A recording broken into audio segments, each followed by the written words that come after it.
Hello and welcome to today's episode in which we're going to talk about the different types of businesses or corporations. You have a great idea, you have great talent, you're about to start your business. Now you're trying to incorporate, now you're trying to create your own company name. This is one of the easiest things ever. You can go online to a website like LegalZoom. Literally in about 10, 15 minutes, you're filling a couple of forms in there.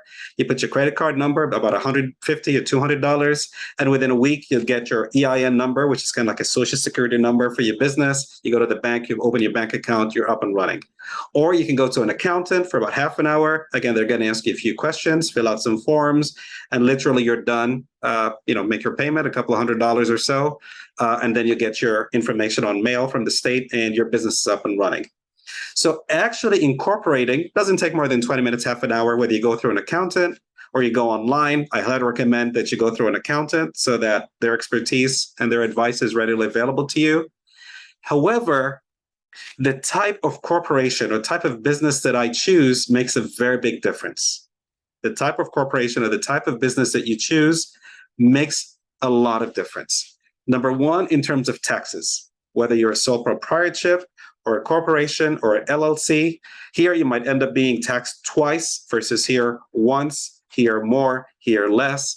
So take the time to do your research or talk to an accountant, especially one that you trust, to make sure that whatever type of business or corporation that you choose, you're aware of the taxation that goes into it. That's number one. Number two is liability. Suppose you go in and create your own you have your own restaurant and you put it under your name. So it's a sole proprietorship. I walk into the restaurant, I slip and fall, hurt myself, get a surgery, and now I'm suing you for $100,000. It's a big difference when it's an LLC versus a sole proprietorship. Here, I can come after your personal money, your personal bank account, and take it.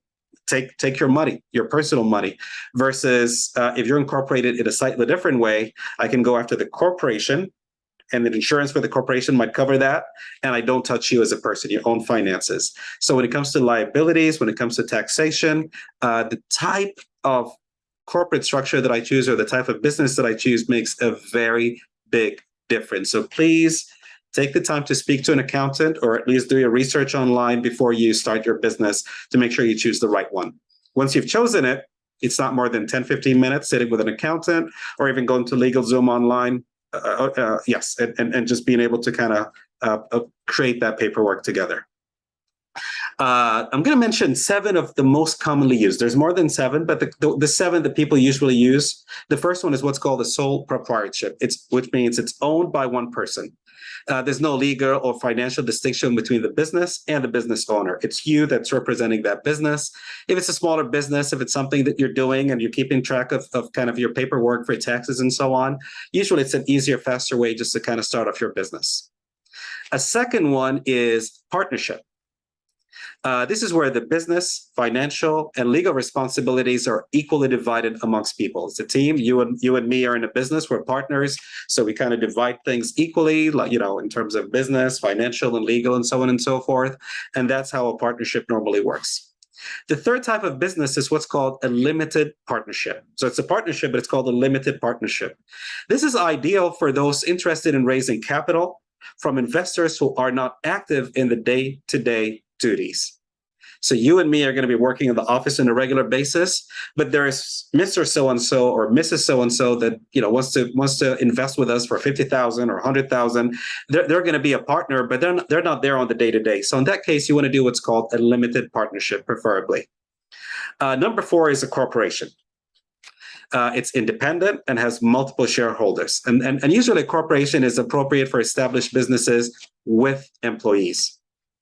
Number 5 is what's called an LLC, limited liability, LLC. And that's a blend between a partnership and a corporation.